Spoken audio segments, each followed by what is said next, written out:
Hello and welcome to the RGS Podcast.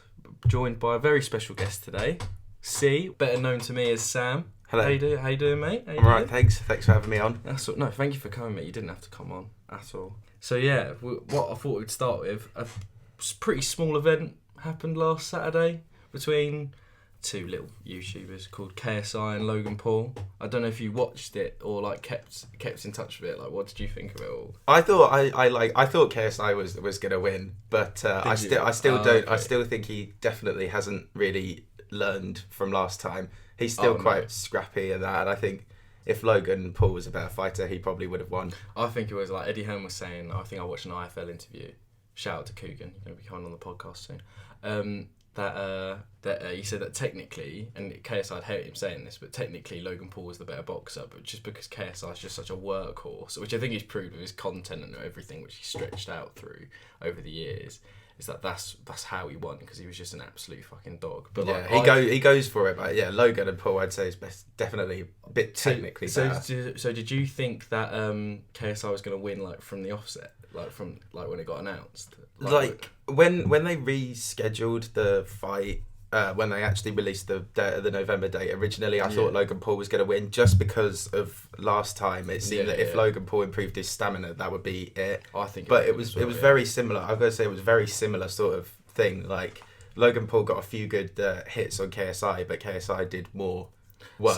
Because I was saying to everyone who like would talk about me, because obviously they know that I'm just like a nerd with everything to do with YouTube. I said that there's nothing I want more than for KSI to win, but I just couldn't see it happening because obviously he's so much taller. Like, I think if they both kept to like their natural weights as well, like I don't think they'd ever have fought each other like if they went professionally properly. I think that's why you saw like how fat KSI got over the summer when he was doing his tour, because he was just bulking up, and I know it became a bit of a meme like on his Reddit page and stuff like that.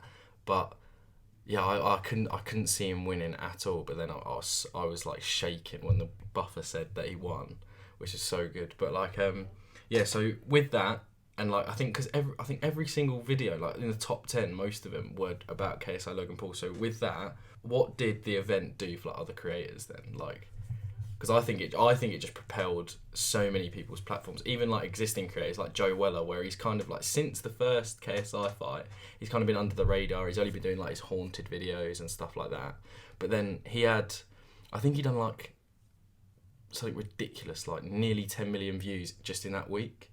So like, what do you think it's done for like other creators? I feel like it was a very sort of good for KSI and Logan Paul, just the two of them, and then maybe the sidemen and sort of Logan Paul's friends and family. I think it is quite symbolic though of YouTubers, I'd say more like Logan Paul than KSI, but they're going into like new fields of entertainment. Like if like 2 years ago you'd said, or if after KSI came back from when he claimed he was leaving the sidemen, if you could flash forward 3 years and see that there'd been all this boxing stuff, I think you'd be surprised. But I think it just goes to show that like content creators are so big now, and they've got so much behind them that they can extend into new fields with like massive backing to do so. 100%. Like even though I know like Logan Paul, because he announced that film he was in, I don't know if it was in like a shit film, and apparently it was awful. But like even getting in like even a small movie, that's quite big. Like, and KSI doing his music tour, whatever you think of KSI's music is another level. But like even like the amount of like sales it gets, I still think that's massive. Would you ever get in the ring? That's the question. Well, I mean, it depends on the opponent. I don't think this trend of YouTuber boxing should catch on, because the standard is not very good. Like they don't have enough time to really train, especially if they haven't really done sort of anything like that before. And I think that it's a good like one-off event. Like it was mental to see like two YouTubers going off in the ring. But then I feel if it was a trend that caught on, because they're all calling each other out and stuff now. It's crazy. I think it could quickly become a sort of overused trend. I think so as well. But it's not as lucrative financially as it is made out to be. Like this one had backing from Sky, so made money. But the first one in August of 2018, the first KSI Logan Paul, didn't actually make that much. Oh, did it not? Money. Joe Weller made 20 grand overall from his fight with KSI. I remember his breakdown of that, like, and he said he spent like 11K on his trainers, which went well. But So I think it's not as it's a fun thing for creators to like say to each other like, oh, I have a boxing fight with you, but I can't see it catching on as a trend. I can't, like, I always thinking like, because KSI versus Joe Weller, that did like kind of get me into boxing, which is going to annoy a lot of boxing fans when I say that. But then like that got me watching, I think it was the first Tony Bellew versus David Haye fight, and then I kind of like caught on from there. And then like I got, like in the summer I went to like Vasily Lomachenko versus Luke Campbell, and like it was like the best thing ever. I was like studying it. Lomachenko's like one of the best fighters ever. Like they're all saying he's like up there with like Ali is one of the greatest ever. Like it's amazing. But yeah, so with all those YouTubers going on the mainstream media and stuff, like as I said, like most of the videos on trending were like on Sky Sports videos with a YouTuber in there. Like, would you ever want to be a part of like mainstream media? Obviously not just to do with boxing, but like maybe like with your current content, like with the lesser world stuff, which I loved, by the way, like when I was watching a few of those, like would you ever want to do like get involved with like a documentary on like the BBC or something like that? I think that would be quite interesting thing to do, actually. Like the BBC recently did a documentary called The Planets. There was like it was a 5-parter on things in the solar system, which did have like certain I watched that like quite a lot of times over and picked up quite a lot of stuff from that editing tricks and ways ways you should like structure the content. And I mean, I think I'd if the BBC came up and were like, do you want to do a documentary? Of course, I'd say yes. Say no. But I feel like that sort of attention is different to the kind of mainstream media. The way that people like KSI and Logan Paul affect the media. I feel like there's more like sort of outgoing and in a sense boisterous personalities like KSI than there's that YouTube channel that I really like. There's a YouTube channel I really like called, I can't pronounce their name, but they're called In a Nutshell. They've just hit 10 million subs. I would say they're like one of the most popular sort of, well, they're a team of creators, but they're one of the most popular creators on the platform, but there's no distinctive personality behind it. And I would say that depending on what you do, whether you're going to be sort of just a sort of factual outlet, whether you're interested in documentary making, going into like actual media is a lot different if you're going to be someone like KSI or Logan Paul. That is true. Like, but also like you are getting to that because you're nearly on 200k subscribers now, which is amazing in itself. Like even if you stopped YouTube tomorrow, that'd just still be a massive achievement anyway. Because like hardly any of the creators who have started out, they get there. But like you are getting to that stage where surely you are getting noticed by some. I've never been. The only time I've ever been noticed was earlier on in the summer. I went to a conference and I uploaded a picture of myself at the conference, and someone at the conference was a subscriber, and they came up to me and were like, it was a weird experience. My favorite one was one of my friend's sisters watched my one of my videos in a school class, which was I thought was that's fucking incredible. But I like with regards to being recognised in public, it's like you've got to be like, I would say like pushing 1 million before any chance of that happening. And I don't really put my face in my videos anyway. There's only like a handful of stuff. I haven't yet either. It's all about, I think that stuff like that requires good camera equipment, requires a lot more sort of like financial investment as well to be a personality who's on camera all the time. Yeah, I think so. Like, especially, I remember like when Cam Kirkham, I don't know if you know that is, like he's like part of like True Geordie and Will and E's group. He's like he's another one of those Geordie YouTubers. Yeah. Like we need any more. But like he was one of the first people I saw like under 100k when I subscribed to him. But then like his camera stuff was amazing. I was like, okay, I'm not saying like the True Geordie and that they just gave him equipment or something like that, but that gave him the push, and that's how he got to like 100k like so quickly, even though his content speaks for itself. And then he did like have a few videos which banged. I think I think Memulus done a few videos on the guy who he'd done a video on as well. At the same time, it was they're all kind of like riding the train. I forgot it's that guy who like flexes a lot that with his shoes and that. I don't know. What, Rice Gum? No, not Rice. Oh no, he's like a British Rice Gum. He's got ginger hair. I don't want to explain him because it just sounds like I'm bullying. Not Morgs. Like if it was any of them, like, I'd be straight on it. But I don't know what his name is, which is kind of good, really. It shows how Cam Kirkland wiped him off the face of the earth. But then I'm like, you're under 100k. Obviously, I knew you at the time. It's like, how have you got this level of equipment? And then like, obviously Sam's like doesn't put his face in. But then I suppose you like your own thing, and like Memulus doesn't put his face in hardly any of his videos. So like, Memulus opens himself. I feel like Memulus is quite an abrasive like kind of person. Like when he first started, when he was starting to gain traction, it was sort of, that was when I started looking at the BG Media stuff.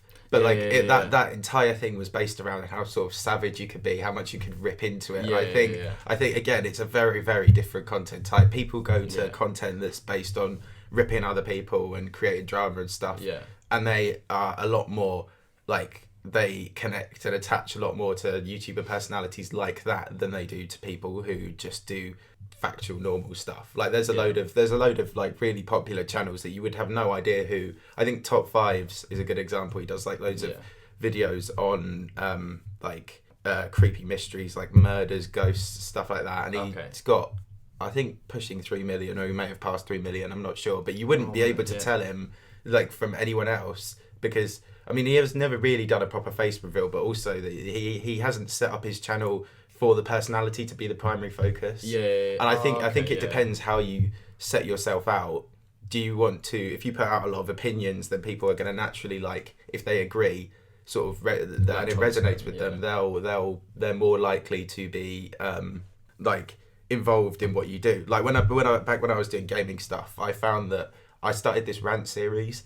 And it was like really quite highly opinionated, and so I guess similar in sort of like structure to what Memulus and Willie were doing at the time. But it does get a lot more. It's interesting how much more fans engage with it, like the subscriber rates and views compared to normal stuff for drama or anything like any sort of touchy topic will get more views. Do you ever felt like with the last, like, say obviously when you were ranting, like say if you went quite like deep into one thing 1 minute, like the next video you'd have to like try and up the level of rant you were giving? Like I think I don't know which YouTuber, I think it was Jack, mate, like when he like, because obviously he started off like with this, when that big video which kicked him off was the Zoella calendar video, which is an insane video. I can rewatch that video like 10 times over.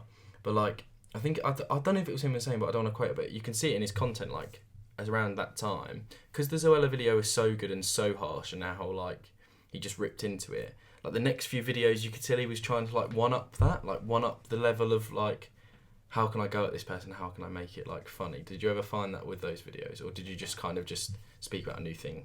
I had originally I had a rule which was don't do more than one a month, because the community I was in at the time was very niche and very responsive to toxicity. So if you're ripping on a new person every week and just creating problems, and I'm not gonna lie, I can look back now and a lot of it was to do with people who I thought admittedly had terrible content, but it was exclusively the ones that were like outperforming me when I was working hard and stuff, with like doing like clickbaiting and underhanded stuff. Those were the kinds of people I usually go for. But then you reach a point where people are like, this guy can't say anything nice about anyone, and it starts to come back to bite you. So I had a thing of never doing one more than a month. So there was rarely any crossover in what I did. I would spend a month looking for a topic. I never tried to do individual people unless I thought they really fucked up, like warranted it. But it was always more to do like trends, like shitty things that people did. That you could associate quite a group to, because then there's like shared blame, and you don't seem as, it looks like you're standing up more for what you believe in rather than just going after one person. I never really found any overlap. And now they can just follow you on Twitter for all of that. So I do try to tone it down on Twitter now. I got. You try and tone it down. Well, I got banned on my old account in like July 2018, and that's absolutely devastating, because I had loads of followers on that account, and I don't have like many on my new one. But like I was used to be like a trouble stirrer on my old Twitter. I feel like Twitter brings you sort of, especially when you've got like a follower audience, that you can say anything and it will get at least a decent amount of likes and retweets, and it's everything is done with numbers on that platform. I think it's like 100%. Who can get the most likes and retweets with their sort of like beef and drama and stuff, and so I feel like I went too far the other way. So I mean, credit for you to admit it. Not many people do. I think it's like the level of like anonymity you get with being on Twitter. Like I obviously have my main account, which isn't private, but then like I haven't used it for my YouTube stuff. But then my YouTube one is just like the AVI, which I like made for my banner artwork and that for YouTube. But I do feel like I can just tweet what I want from that. Not to the extent which you do on your Twitter, but like, do you know what I mean? I feel like I can just tweet what I want on there, and that's what I kind of like about it. So. I think as well, like you've got to like think about. You see loads of stuff with YouTubers getting in trouble for old tweets, and it's just if I wanted to do it as a career, you think like 5 years down the line, if you post a stupid tweet and it's like just for the sake of being horrible to someone, and it then comes round to like bite you, it's such a tiny mistake but can have massive consequences. I remember like I think it was like year 9. Like I remember doing a tweet in like year 9. I think it was about Gemma Collins and her going on I'm a Celebrity or something. Don't get me wrong, that tweet did bang likes and retweets. I thought it was hilarious, but I was like, now I don't think those same things, even though as much as I dislike Gemma Collins, like as much as I don't mean those things anymore. So I did just delete the tweet, because if anyone found that, like when you like, not even just with YouTube, any job, if they found that, like nowadays, especially like in current climate, like I think you'd be gone. Yeah, that's jobs. Another thing you have to think about, like employers looking at your social media stuff. Yeah. Like that was something when I was working on my placement. I put my channel on my CV, and they searched it up and that, and I had to like unlink my Twitter account from my channel because my Twitter account was so bad at the time. And I went through, and I had like 11,000 tweets at the time, and I went through and I deleted I went through the latest 1,000 and deleted just hundreds of them that I thought could be sort of you could be held accountable for. But then like obviously just doing a placement. But then what gets me is like people like some YouTubers with like 1,000 retweets. Don't get me wrong, like I get like live by the sword, you die by the sword type thing. But then there are some tweets I'd go, well, if you remember doing them, try and find them and just get rid of them, because obviously you don't share those same opinions now. But yeah, moving on from like social media side of it and being involved in the mainstream, would you ever be scared like with the level of harassment which like comes with it? Like I don't know if you've got any like harassment from fans or something like that. I think I had some problems a little while ago.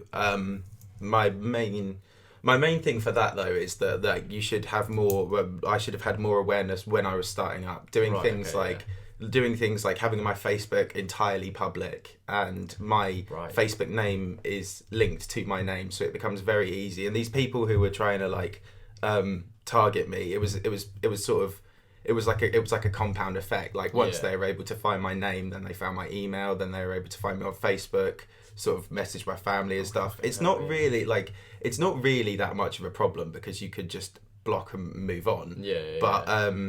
It's that it did make me think though, like you must, like people who are like Willany and Memulous, who are like quite opinionated and out there, they must get a lot of like harassment coming that way. At the moment, like I've really withdrawn a lot of my personal side from YouTube, and some people now think that on my channel that it's a team of people, which I quite like. They think that I'm the voiceover person, which I quite like because there's a certain level of like anonymity to it, especially when switching content. You've got loads of new people coming in, not like old sort of fans. You've got influx of new people, and you don't know who you're sort of opening your door to. Every YouTube creator gets hate. Like I remember watching a documentary, and there was this guy who owned a hair salon, and he used to make videos about his like styles he'd do on the people's hair, and he got a massive amount of traffic, but some of the stuff that he received hate comment wise was ridiculous, like death threats, like violence. Like you've got all walks of life being able to use the internet, a lot of it's like hot air and bravado, but it is good to keep your privacy and sort of security. I think that's why I rate like Memulous as well, where like a load of people, like smaller channels who do just try and like punch up at him, like, which I mean, some people have every right to, because as we're talking about, he is very opinionated. But then like the one thing they go for is like him just with the mask and the hat and the sunglasses, like, and obviously not doing face cam very often, and when he does, it's with I'm Alex, James Marriott, Willini, Stephen Trice, whoever, but then he's still got the mask on. But then he always goes, well, yeah, I just like my privacy. Like, I rate that so much, because he's like, maybe I like, oh, when I get to 5 mil, I'll do a face reveal, and that gets everyone clicking. But then when he hits 5 mil, like his niche is like, what's it called? His niche, like something brings people to his content, and that's gone. So like you don't know whether the audience is going to go. I don't necessarily think that that's his niche gone. I think his style of video, him playing games and just talking about stuff, is a pretty seems to be a pretty like timeless format as well. I think even if he does do a face reveal, he'll still get traffic. Like I can't remember. There's a channel recently who does like just random stupid videos where he like throws eggs and stuff. Oh, I can't remember the name. You're probably naming a lot of YouTube channels there. He's quite but he's really big, and he hit 10 million, and he was an early one on YouTube, and he did a face reveal, but I don't think it's really changed anyone's outlook on him really. So I feel like that's quite clever tip that you like picked up on, just to be like, I'll do it at 5 million, and then that keeps people clicking away. Because that's what I was thinking. Like, I think it was I'm Alex who said, I think when he was on the Happy Hour podcast, he was talking about a YouTuber, like he didn't say it to his fans, but he said that once he hits 1,000 subs, that's when he's going to do a face cam, because then he's kind of built that audience, and then it doesn't really matter who. If his mates go, oh, so that's your YouTube, they can't like say anything to him. They can't like bully him for being that guy on the internet trying to make videos, because he's already like got that 1,000 subscribers or audience, 1,000 subscriber audience, and it doesn't matter what anyone says, because you've got that audience, and it's only going to grow from there. And then obviously you've done the face cam stuff. I don't know what YouTube we spoke about, but also along with the lines of harassment as well, this is something which Lewis Preston from #United like told me in the summer, where we were talking about the content which he edits for #United, and he was talking about the comment section, and he was talking to me about the Sunday League content they put out, and I was talking about how much I enjoyed it and how much I like it, how the games are just highlights, it's not the full Sunday League game.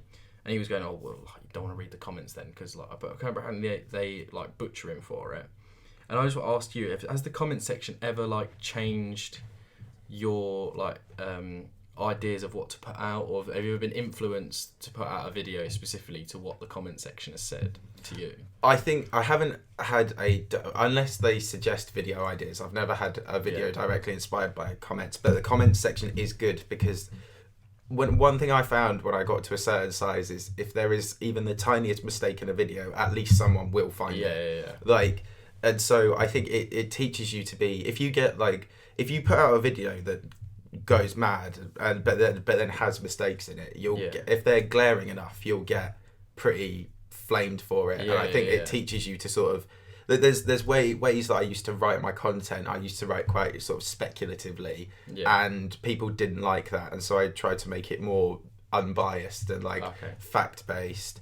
I think the comments are just, if I ever get any sort of like harassment comments or abusive comments, they're mainly about being British. Like that is not something I ever expected, but it is always usually about being British. Like I get people hating on me for my accent. That's so strange. But like with that as well, like people picking out like individual things like editing errors or what sound issues and that. Does that like, obviously I take it you're aware of those things before the video came out, like, or like is it just like some things which you go, oh shit, like I didn't notice that before. If it nowadays, it will be something that I didn't notice. It's rare that because I do a lot more vetting of my videos before I put them out now, to try and like review them and look for errors. So if it is something, I will have, like, I won't know anything about it. But there have been some stupid errors. Like, there was one video I did that went mad, which I thought at the time was like the best video I'd ever made. Yeah. And it got like over 1 million views. It was just doing so great for the channel. But in it, I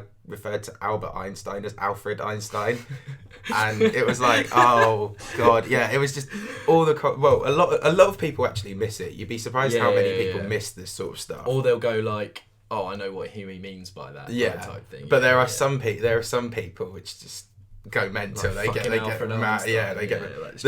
Weirdly, the astronomy audience I find is much more savage than the gaming audience. Really? They're all so hot on, like.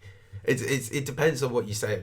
Some things are a matter of perspective, though. Like if you say how big you think the universe is or something like that, you'll have someone like jump down your throat and rip it out. And then of course I went to that conference, which was for a different, like, it was based on a different approach to science. So it got me some like subs and views and stuff from that paradigm, but they hate standard physics and standard scientists. So now when I go back to normal stuff that I believe in and is given fact, you get them being quite angry. So but it is still interesting. I think the comment section is a great place to see public opinion. The only thing it does tell me is if sometimes I'll think of like random videos that I think could be really good and I could see doing quite well, and then if I've made like a mistake or I've made a misjudgment, that gets reflected very quickly. It's a good way of seeing opinion directly, because people are gonna comment if they have either something bad to say or something good to say. Indifferent people will probably just, if they like it, they'll like the video. If they dislike it, they'll dislike it. But a comment you have to have some level of investment in the video to leave a comment. So I think that's I think that's it. Like the only time I ever commented on a video, I think it was about when TGF released their trading cards, and it was like pretty much a dare game. But like it said, like some of the dares were ridiculous, and it was like I dare your mates like roll down the stairs of a double-decker bus or something like that, or like slap your mate around the head with a keyboard and shit like this. And they got a load of like backlash for it, and I wrote an article about it.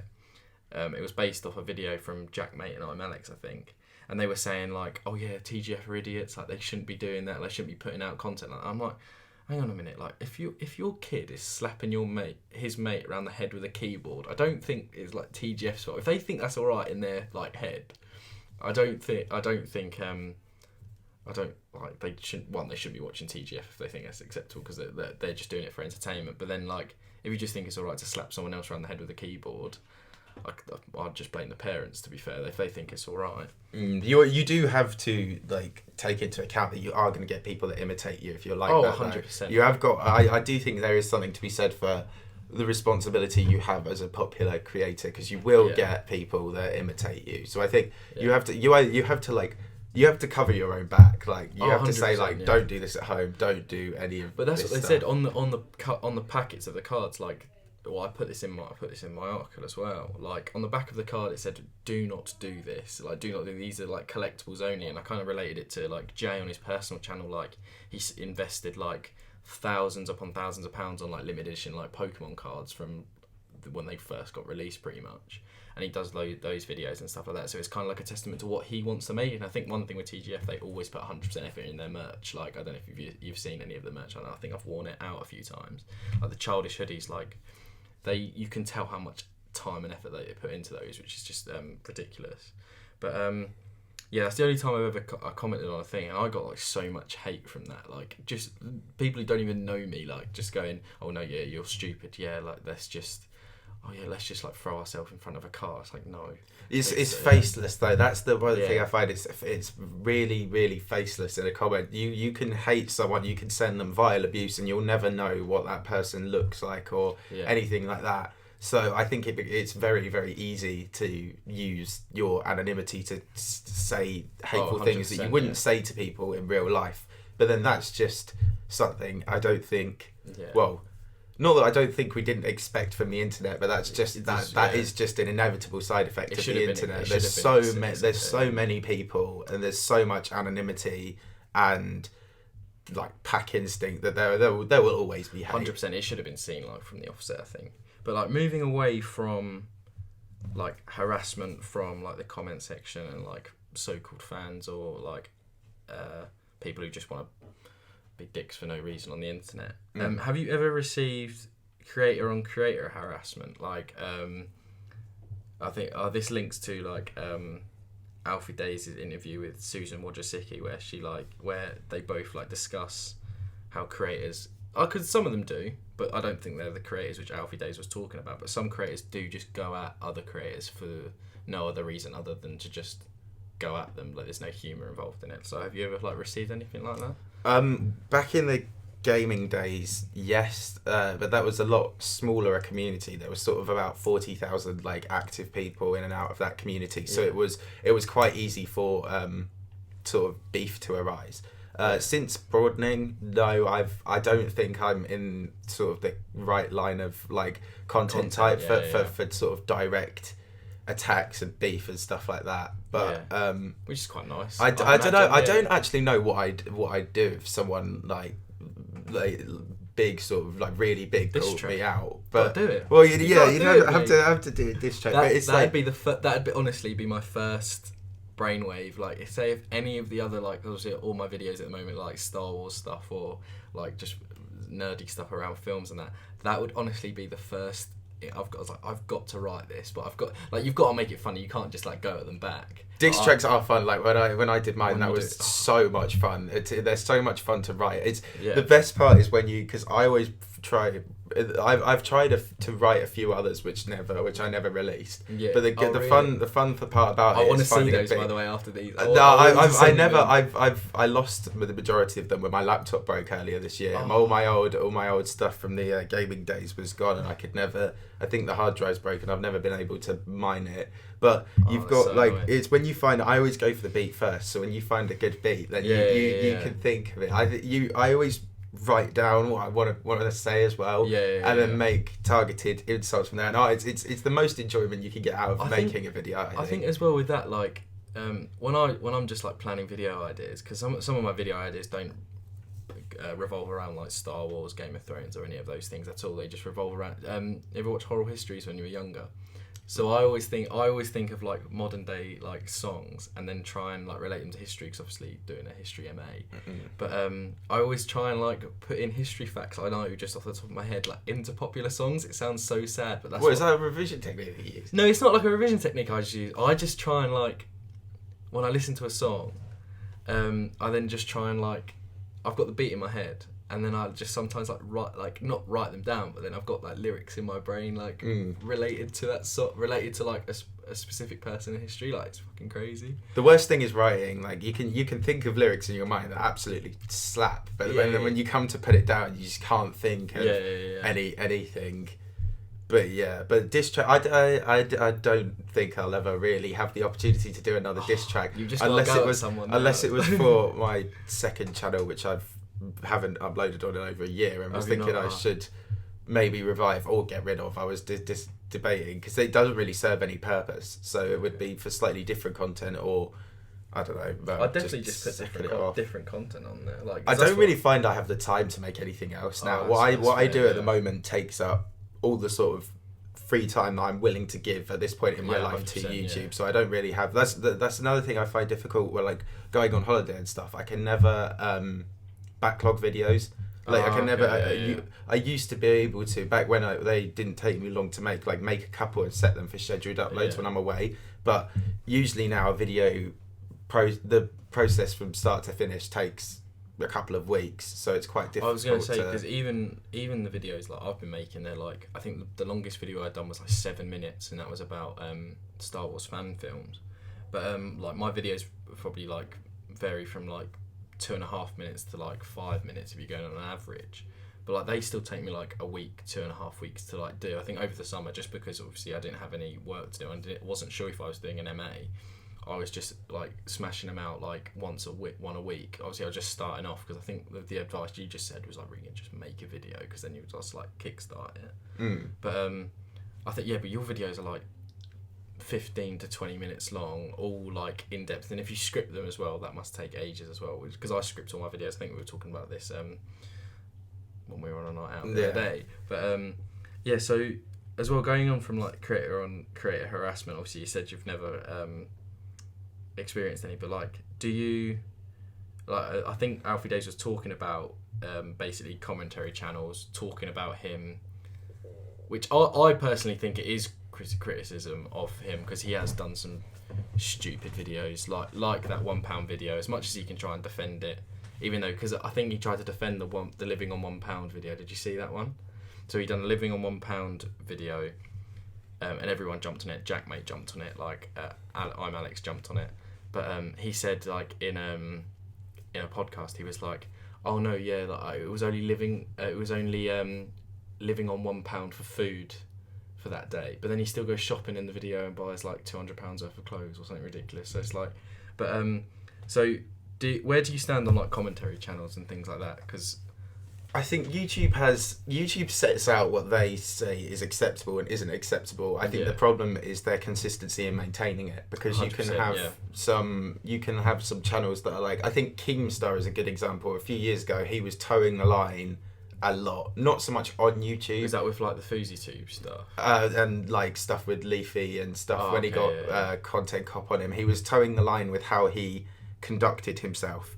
And YouTube should really enforce the rules that they've put in. 100%. I think the problem with criticism is that it's really great until it is about you. Like it's so difficult to see criticism of yourself that's posed, especially if it's posed with like humor or done in a way to make people laugh. That is essentially getting people to laugh at you. So it is so difficult to see the funny side or see the that's a good point. So see the good, see the necessary side of it. YouTube says that criticism is like their cornerstone of their platform. So I think with that, they should be allowed. You should be allowed to do commentary or whatever you want. Although there is a grey area, because it's like, what if you're like, if you're like releasing a video about someone you don't like every day and just smashing into it, then that shows the line. Something is not as offensive if it is like humorous. If you make a joke against a creator that can be deemed as offensive, it depends how funny the joke is. If it the more comedy aspect, the more lighthearted it comes across. So I think for that reason, you should be, if you're going to be one of those channels that rips on people and does it in as sort of humorous way as possible, while also being quite savage, I think that's fine, as long as you're not breaking any sort of breaking any laws. When I was back in the gaming days, I know my mum used to watch my channel occasionally, so I always with those videos in mind, you think it's a good rule of thumb to be like, would you be happy with your mum seeing this? Like, I didn't have to worry about that. You try and make Star Wars content, and my mum fucking hates Star Wars, so it's just great. Yeah, well, I think mums are a good way to assess whether you should put something on, because it helps you tie it back on the internet. It's like, would my mum want to see this? It helps you tie it back to like at your actual point and actual criticism, if it's funny, as opposed to just going and slandering someone. I think that's where they're like, the I'm Alex is the Jackmates, like, where, because they're creators who I watch religiously. But where Jackmate did for a time, he was still doing criticism, but I felt like he was just becoming angry. Like there was less like humour with it. He'd just call someone a nonce or something, or like whatever and things like that. And I was like in my head, like I never obviously tweeted anything. I don't ever tweet anything, but he was like I just felt like his content was getting angrier and angrier. But then now, like, the criticism with the humour's now like back again, so which is quite good. But yeah, I do think you've got to be careful. But I think with that, like, I think with Alfie Days, he was kind of getting difference where he was like agreeing that criticism should be on the platform, but then the only ever criticism which he gets, he like blocks people, he doesn't talk to them, like apparently he just like treats them differently and whatever. But I mean, he's had a fairly easy ride from what I can gather. I think he's probably verges on YouTube's arbitrary version of a spoiled child. Essentially, he's had everything his own way and got a lot of growth from it. And then it's easy to stand up for good principles. Like, oh yeah, 100%, everybody should be able to criticize. Everybody should be able to do this, that. But then when it comes round to bite you on the backside, it's a different. I think with that as well, like you look at KSI, like don't get me wrong, he has done some questionable things on YouTube, like, and we don't need to go into them, but he's had. I wouldn't want to count how many videos he's probably had made against him, like especially in the last year with the whole thing that happened at Christmas and things like that. And you only need to look at the KSI Logan Paul press conferences to see what was said at those times. But like the amount of videos he's been made on him, and he just brushes them off. Like, and I think he said in a podcast once, he just finds them funny. Like, because don't get me wrong, like some of them are just filled with the critique, or other ones are just telling other people to delete Lamborghini from their iTunes playlist. Do you know what I mean? It's one of those things. But yeah, I do think Alfie Days needed to, because I said in my article I wrote about that, I was like, I would like to interview Alfie Days and just be like, did you mean this, or like, was it the fact that you still want to critique, or like you don't like the critique aimed at you, or did you mean the fact that you wanted the people like commentary channels like written off? I don't think that's what he wanted to say, but it just came across like awful. I think obviously he was interviewing the CEO of YouTube, so I think he was literally only given an hour and a half or hour long the interview was allowed to be, and then it was like, and that was cut out. I think it was just like a raw footage as well, because I think rewatching it, like someone's phone goes off or something like that. So it's like, I think he was just given that time. Don't get me wrong, if you're stressed with time, like it's my first podcast, recording a podcast, I'm stressed doing this, but it's I think he probably did just mumble over his words like I've just done now, like saying something. But like I do think as well, like, and this relates into another question as well, are there some YouTubers who you would want to be like stricken off the platform, like, because I've got a list, like, and that relates to like as well another question which we were discussing before we recorded this podcast, like what is the state of YouTube now? So what's the question I was going to say is, what is the state of YouTube now, and are there any creators who you would remove just from the platform? Like if you had a red button, you had a list, red button, gone. There's a few that I would remove, but like they don't deserve to be removed for that. There's a lot of people I'd hate, I'd like to see like gone, but there's the majority of things that I don't really have YouTubers that I out and out hate as much these days, because I'm more focused on sort of doing my own thing than looking at what other people are doing. But there's a few. There's one guy who rips off a lot of my content. Really? He's a smaller astronomy channel, and he makes very, very similar videos, and he uses sometimes I always try and put arbitrary like obviously true, they're not untrue, but like arbitrary facts that I haven't found anywhere else about a certain thing, and then if they're relayed in another video, I think it's like almost if it's like word for word and things like that. You can then tell like if someone's ripping off your content. That's the sort of person that I'd like to get rid of. But then there's a lot of commentary channels that I don't like, but they're all reaction ones, because it's such a lazy format. It was established with, I can't remember, I think not, there was iDubbbz made a content cop on them, the people that made the reaction video, and then wanted to try and copyright it because other people were doing it. And then there's another YouTuber who was just, he was getting so many views, but he was just reacting to stuff, and he was so proud of it. He was like, I grind so hard, I react to anything. It's like reactions like that. To anything, it's not an art form or a skill or anything like that takes brain power. It's just someone obnoxiously shouting over a video. And what really, really annoys me is when like a TV clip comes out, or a music clip, and then the reaction video of it gets more than the original content. The only time I feel like you should do a reaction video is if you're the focus of what you're reacting to. It's like watching a diss track about yourself, or I don't think you should really do reactions if you're an outsider of a situation, because just because, I mean, obviously people could do what they want, but just because I think it's a pretty lazy format. Apart from that, there's not really anyone else I could think of that I'd like to go, apart from like scam channels which use like fake giveaways and stuff to get people to comment to push their videos higher. There's one thing I came across when I first started broadening out, which was just this channel that was dedicated to making videos about Jake Paul and Team 10 when that stuff was going on. But every video had a thing at the start saying we're giving away like 50 Amazon gift cards. Just comment and like the video and share it to be in, and so many people fall for that. But the thing is, commenting pushes the traffic up a lot, so that's more likely to get it into people's recommended, and then that creates a sort of snowball effect. And it's infuriating because that entire channel its content was so surface level, and the entire operation was just about expanding this sort of false platform they've got from tricking people. Which is something that I think you should just try and act with integrity when you're on the internet. If you could stand by what you say and be proud of what you do, then there's no particular area I think people don't deserve to work in. No, I think this is the thing when I was writing the article, which you helped me with about criticism, harassment, and demonetization on YouTube. Like, I think it's the inconsistencies with like demonetization and things like that was where I would because there are some channels which are monetized fully, like Trisha Paytas, like I'm J Station, like there's numerous others, but all of their content is monetized, and they're so, and I don't want to use the word, but they are problematic. Like it's an annoying word in itself, but I don't want to go into the reasons why they are.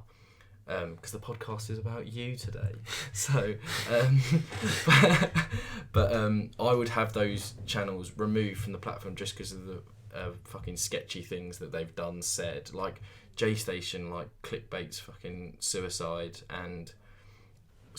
tries to do seances with recently dead celebrities. Like, he done the Etika one like a week after he died. Yeah, like, he's a fucking far too much. Don't get me wrong, that's nothing as bad as what Trisha Paytas has done, but Trisha Paytas is just like socially problematic, whereas I'm J Station is just a fucking scumbag. So that's bad. That's something that shouldn't be encouraged. But then I think what we touched on in that article was the consistency between people who are demonetized and people who actually deserve to be demonetized. I personally think YouTube has their own little hit list of people they don't like.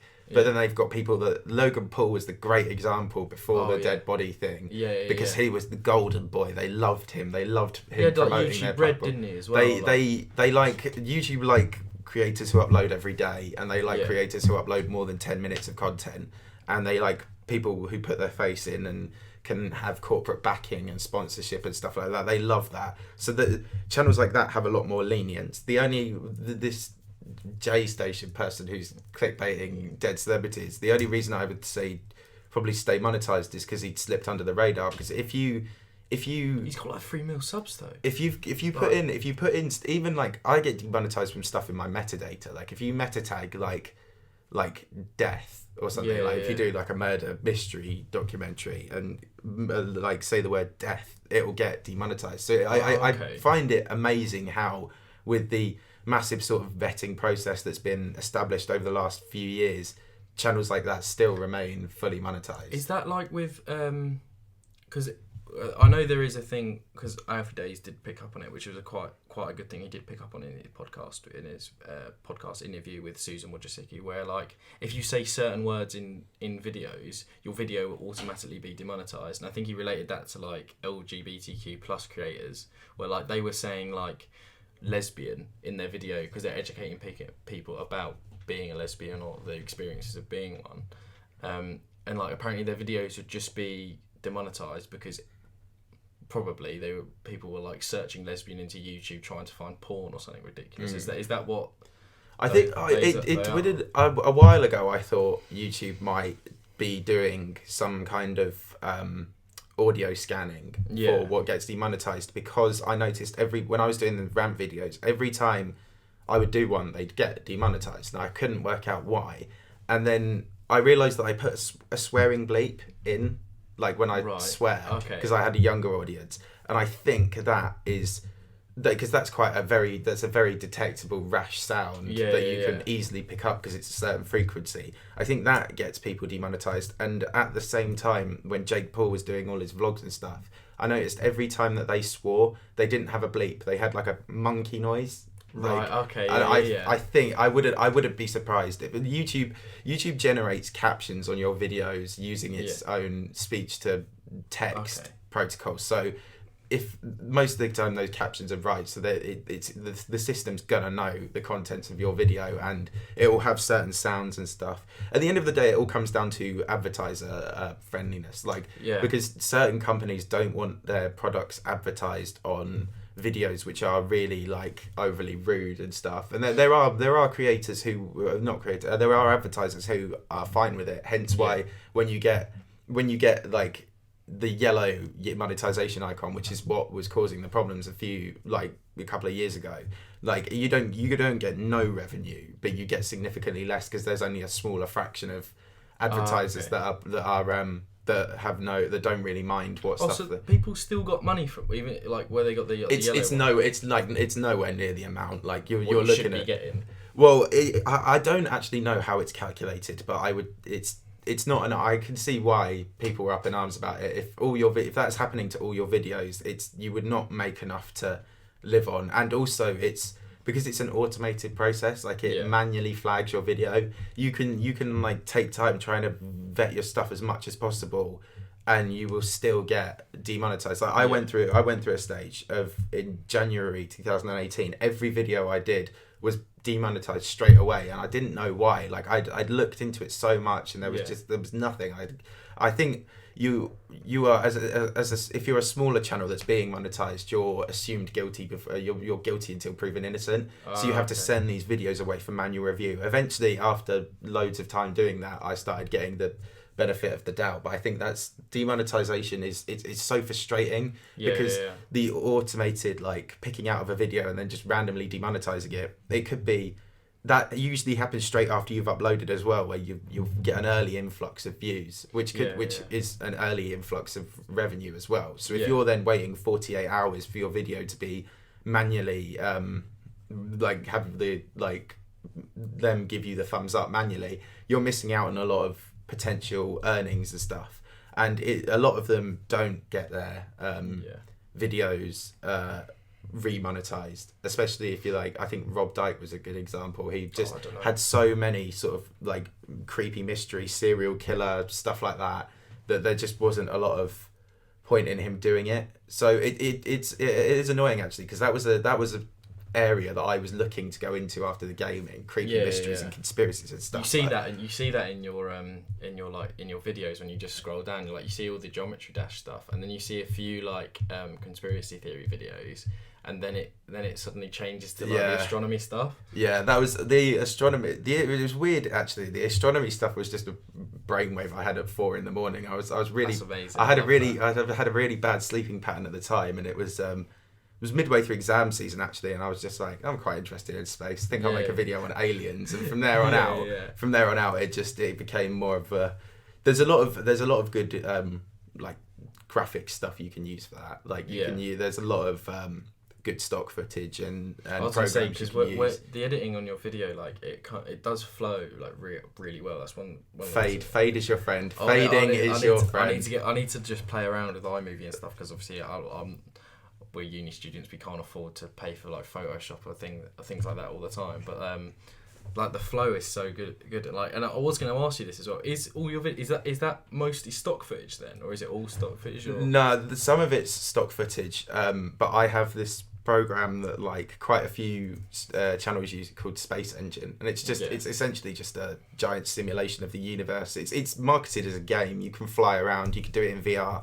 But there's quite good controls for flying around, so you can like you can record your screen and then just fly around whatever you want to do. And usually I'm talking about stuff that actually exists, like certain planets and stuff, so you could go and locate to them and have simulated views. That's mad. And then it does depend how you use it, but sometimes I'll just sit there and I won't do any channel stuff. I'll just do like graphics and stuff. I'll sit there and I'll fly around and look for cool stuff to film, and then I have a big like library of it all that I put in, and I'll do a lot of stuff for the topic arbitrarily. So like my recent video about a moon, I did a lot of filming of the moon from that just for that, and I probably won't ever touch that stuff again. But there's You like still got the general footage there, general though, yeah. purpose stuff that's good. Space Engine was amazing, actually. The guy who developed, big shout out to the guy who developed it. I can't remember his name, but he's so like, all you have to buy the game for 20 quid, Yeah. and then pay £40 for a pro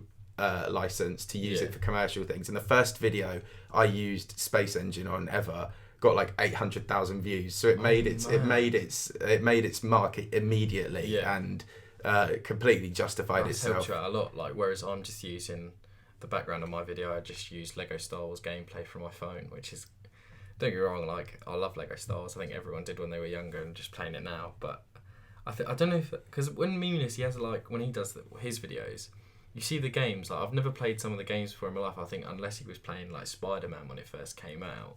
But like, it's so intriguing just watching someone else, like, because I can just zone out of what Meaningless is saying half the time and just watch him like snowball down a mountain. Like, yeah, he had a truck game that he was playing once, where you have to jump on top of trucks, which I were the best like things that. ever, yeah. That game, that's cool. But as long as you keep your background footage like not topical, just keep.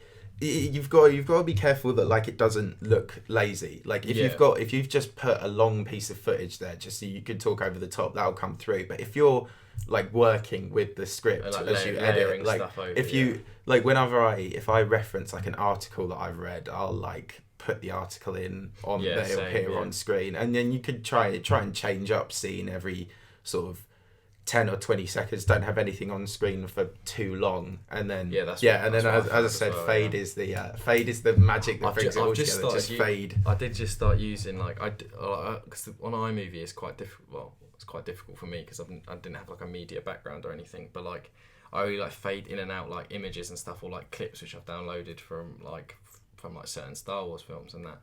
But mate, like on your videos, especially the flow, like as you said, like fade is your friend. Like it just looks so good, and especially like I think you've mastered the fact like when you're talking over the script, if you're then suddenly going to go talk about something specific, it will fade into that specific thing, and that's what I really like about like your content stuff, because the flow is amazing. I'm going to dip into your content a bit more now. Cheers. No, it's alright. No worries. I'll add the views up, mate. Good publicity. But yeah, so as well, as we've mentioned like throughout the podcast as well, like you're at university as well, like you're third year now, aren't you? Like I'm doing an MA.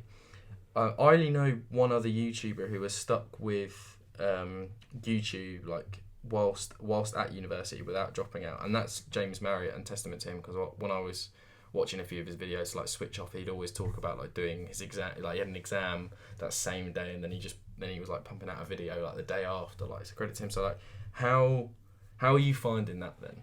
It's not as bad as you'd think. I think a lot of people seem to drop out to focus on their channel the same reason that like entrepreneurs dropped out of school. If you've got something that is your overriding passion, then at the end of the day, if that's all you're going to be happy doing, then you're going to go for it. However, it was never really a problem for me in first year, for the simple fact that I never did any work in first year. So I never really had to sacrifice any time. And back then, videos didn't take me very long to make either. Like I could do one from start to finish, the writing of the script and the recording and editing in a day. And like, but now like I do think, because I've got so much work this year for my final year project and stuff, but I'll stay in the library at uni till like sort of 8 in the evening, and then between sort of 8 and 10 do a couple of hours channel stuff, or I have it going on in the background. Like I type like a lot of stuff and send it to myself to remind myself, and from there I like work on it. I don't really think it's been too difficult to balance YouTube and uni, but that's also because once you get to a certain level, you can have like, you get grace periods between when you have to act. So like if you get a video that does well, and like has a good start, that'll be like, or if you have one that does a really good start, that's at least a couple of weeks where your back's gonna be covered. That video will be fine. Like, because I have like daily sort of view and sub targets that I like to reach, and that's how much I assess whether the channel is doing well. Like anything above 150 subs in a day is a pretty good day. But like if it falls to below sort of like 50, then there's a big problem, and that's when you've got to most of the time just uploading helps. But I like to take my time on a piece anyway now when I make it, because I find sleeping on after you've written something, sleeping on it and then coming back to it is really useful. Yeah. Or just editing it and then not finishing it one day and then giving it a whiz over the next day is helpful. And yeah, obviously you've got the grace period where you don't need to be uploading. As long as you keep up with your like community, if you have one, then I don't really see any problem. But then I would imagine for YouTubers that have dropped out, like the ones that have gone entirely personality based, it is a more of a pressing need. I suppose they're always filming as well. So I think Willie's the main one. I remember him going on James Lawrence Alcott's podcast, who like does a lot of filming for like True Geordie and that, and he's got his own channel.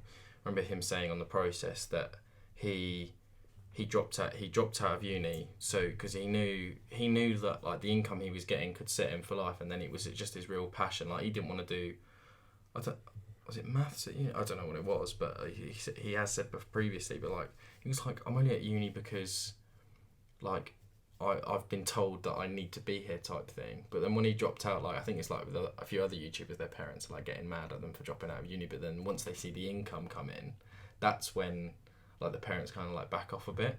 But like I credit to you, like I think is where I admire you. You're keeping those things just in case YouTube does like drop off a bit. Like hopefully it doesn't at all, but you've still got that kind of like fallback. Yeah, you've got to be. I think there's always in my mind that the bubble might burst one day, because stuff on the internet doesn't last. Like everything on the internet has such a short shelf life, and there will also be a day when YouTube isn't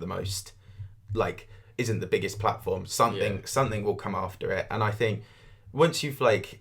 For me, like YouTube only really became a priority and something I want to do with my career sort of this year. Yeah. And that was while I was working in London, which I didn't like, because that did take away time from my from what I wanted to do, because that was when things were just starting to go like really good, and I was trying to find the time to build on like the success that was coming in, but I couldn't, because I was getting up at like 6 and getting home at 8 in the evening, and you don't have time to.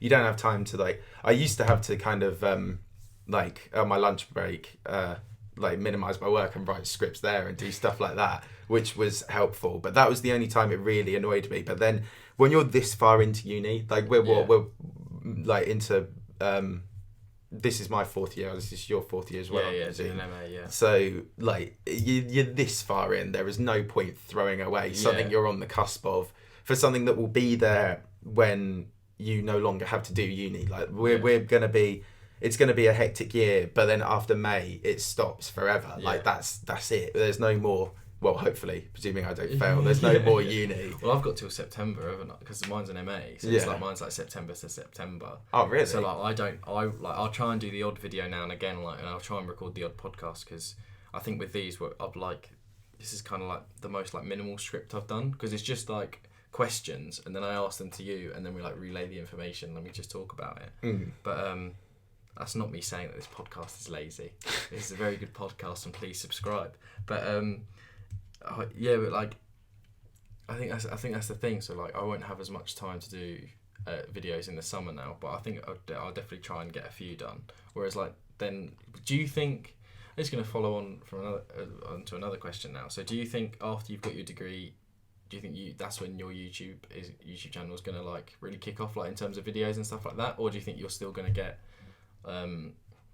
I'm not going to go into fucking how much money you earn, because every other fucking idiot who interviews another YouTuber asks that question, but like are you going to get like another job with your degree, or do you think you're just going to focus on YouTube for more videos for a year at least? I reckon I'll finish focus on YouTube, mainly because when I was working in London, I saved up enough money to have something to fall back on while I take a year out to sort of work on something that I'm interested in. I'm looking forward to having like that being my only priority, not with uni, because I work at like weird times. Like I come up with my best video ideas at like 5 a.m. while I'm trying to get to sleep, and I have to quickly. I did see you tweet the other day. It's like, I cannot sleep. I never sleep very well. I'm so like.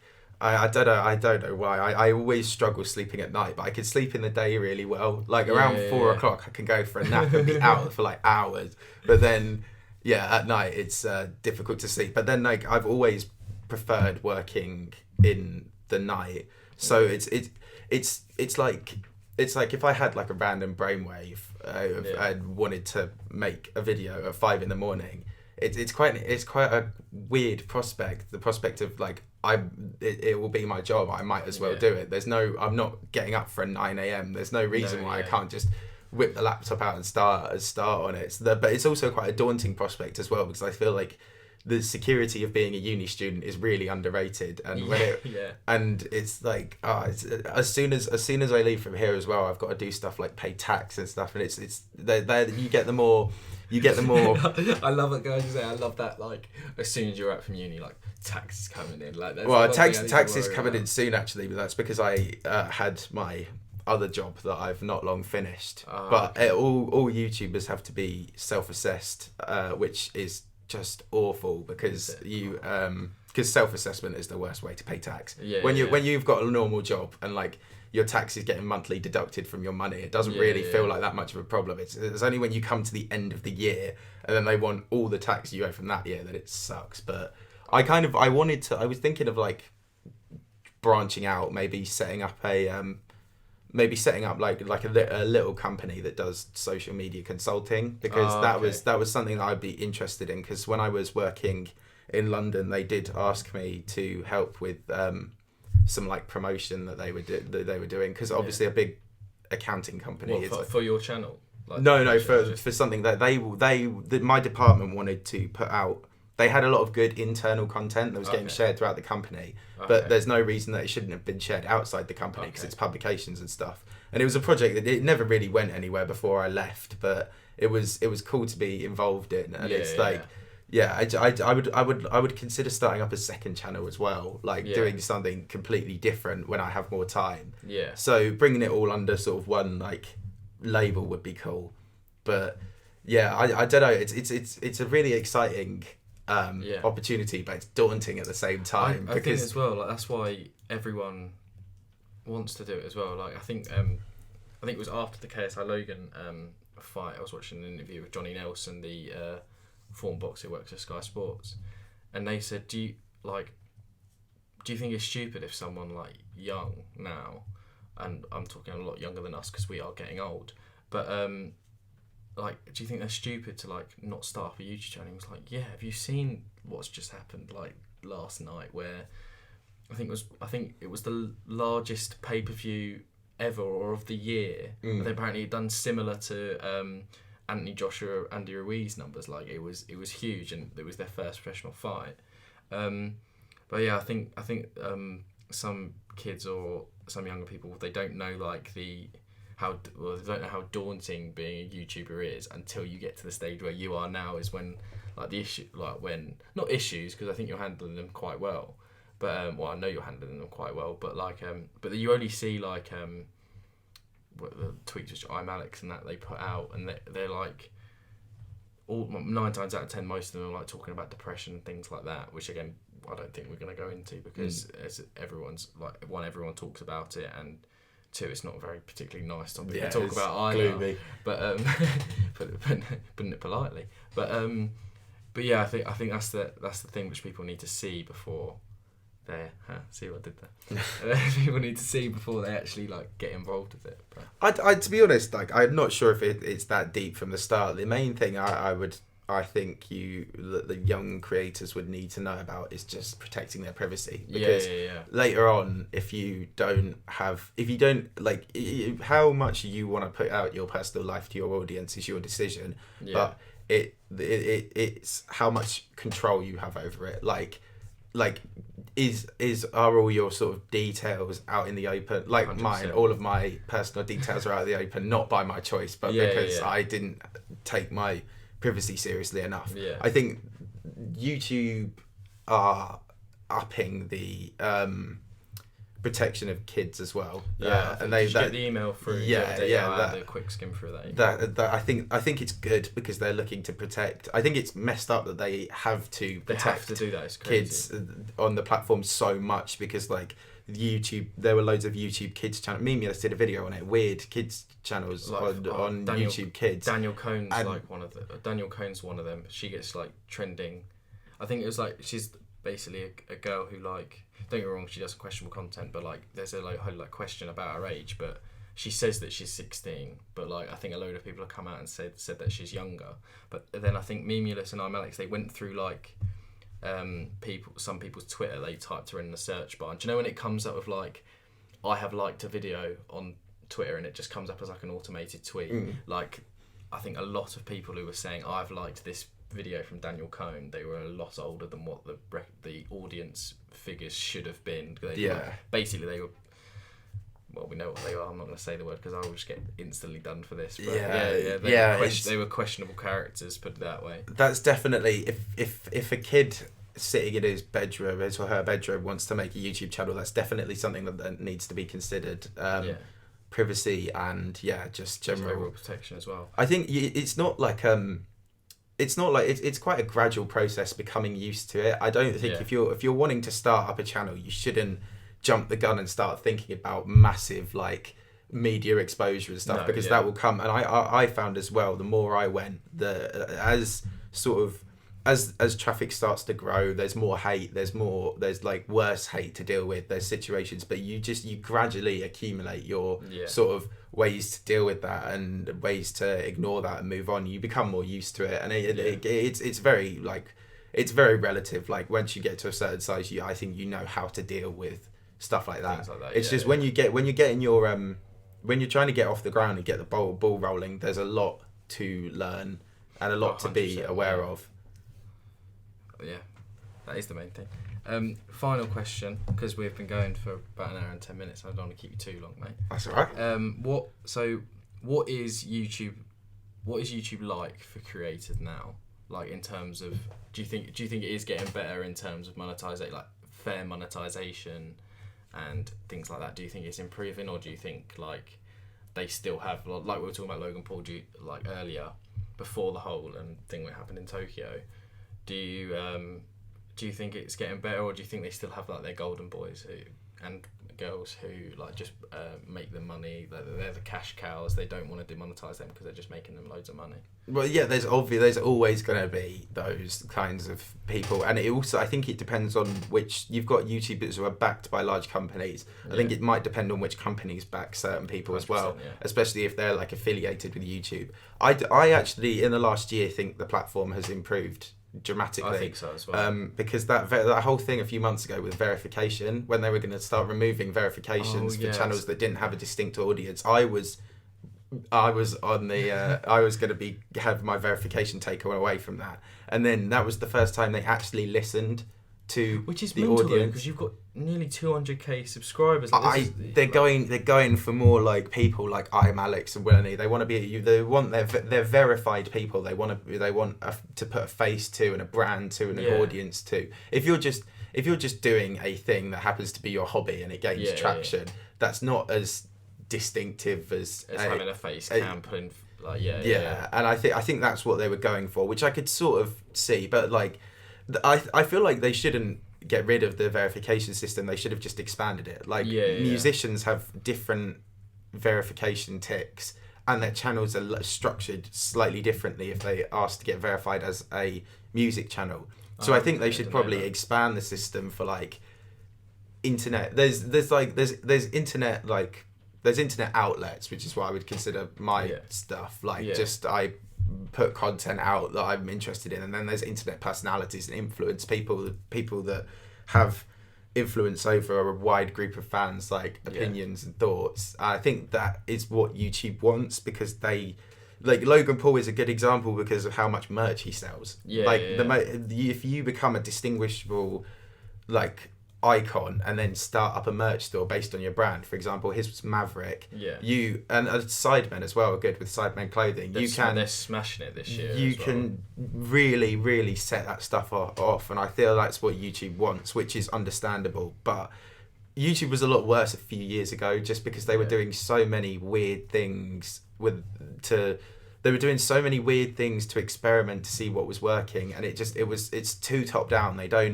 didn't seem to be listening to creator feedback. Like one example was they took 0.3% of videos and removed their custom thumbnails or something similar like that, just to see if people would still click on their videos, and they disguised it as like an error, and then announced it after. And it's like, you're YouTube. You're the big people behind this platform. That's such a weird thing to do. Thing is with that as well. Like you will, where I've like when I was first like starting making videos, but obviously I can't afford like the editing software for thumbnails and that. But this is what like, I think it was Calix on the Happy Hour podcast. He said that the most important thing for like especially like big creators is their thumbnail, and they spend hours with it, and like they send their thumbnails to each other, and like people like they the weirdest stuff, like apparently the Zach and Jay show, I don't know if you know who they are, but apparently they used to just Photoshop cigarettes into their thumbnails because they found out, I don't know how, but they found out that the videos which they were like holding cigarettes in, they kind of like done an internal experiment. They'd get more like more video retention. They get more clicks or more views and stuff like that. That's weird. It's like a weird thing. Like, do you know when I think YouTube also had like the red circles in the thumbnails? Yeah, things like that. That's annoying. That's apparently like that used to work for so long, and then YouTube didn't tell anyone that they were just getting rid of it. So then I think Calix said he was affected by it because he'd still have red circles in the videos, but then none of his videos were getting pushed. I think that's when he got. Because I think that's when he. I think red circles and like emojis on the front. They're generally calling signs of not great content, videos. Yeah. Interestingly, thumbnails is something that I do think I'm not very good at. Like it's rare that I'll have a video where I envision a perfect thumbnail. Okay, I don't put a massive amount of work into my thumbnails. While the video's rendering, I'll think of something and come up with it.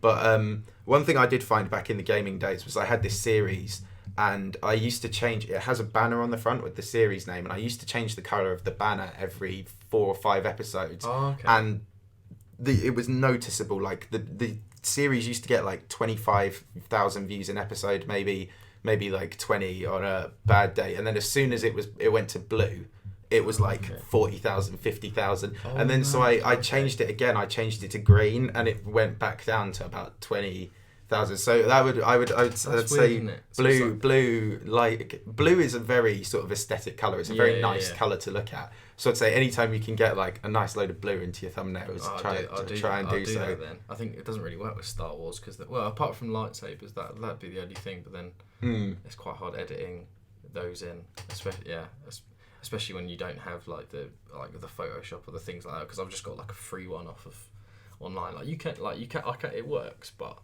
it's just quite difficult to like you have to spend hours on it, and then like. I remember spending hours, like it was a good 2 hours on my head banner and display picture, and then the thing just crashes when it goes to save it, and it just doesn't save because it's also such a dodgy app. And then you go back and you have to do it again. You have to like save it every 5 seconds so you can come back into it. Banners is something that I changed mine recently and made my own one this time. And I don't doing a good banner is difficult because there's so many different styles depending on what sort of channel you are. And then I made my own icon, and that didn't take too long. But I feel that was the easiest thing for me, making the icon. But like with the banner, sorry to cut you off.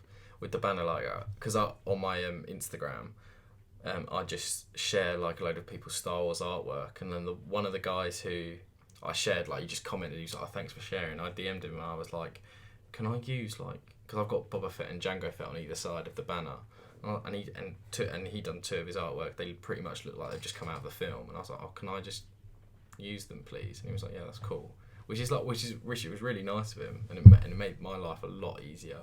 But, same with mine actually. My icon is from Infinity Blade. I don't know if you ever played those games. There's an iPhone trilogy of games. They were like the first like free roaming games you could get on iPhone. And my icon is the like big series villain, the worker. But I didn't make that.